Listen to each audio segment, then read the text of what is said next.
Good afternoon friends, মোৰ R ৰয় চেনেলটোক subscribe কৰিব, like কৰিব আৰু কমেণ্টছ কৰিব। মই এতিয়া বৰ্তমান এইটো যাবলৈ কাৰণে ওলাইছোঁ ন, আপোনালোকেতো জানেই। মই এতিয়া এইটো হাৰমতি যোৱা আৰু প্লাছ এইপিনে লালুক যোৱা, এইটো অভাৰব্ৰিজটোৰ ওচৰত ৰখিছোঁ, এইটো ট্ৰেইন যোৱা। তো মোৰ মানে এতিয়া মানে ভয়ো লাগি আছে, ভালো লাগি আছে ন।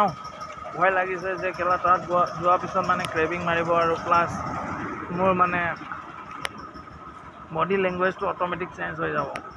তাত যোৱাৰ পিছত মানে আমি মানে ফুল্লি এটা ভয়ত সোমাই যাওঁ।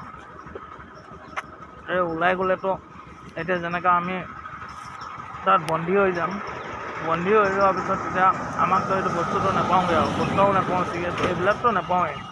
এতিয়া এইটো মানে বন্দী হৈ যোৱাৰ পিছত মই এটা ভয় লাগিব যে দৰ্জাটো যদি খোলোঁ বা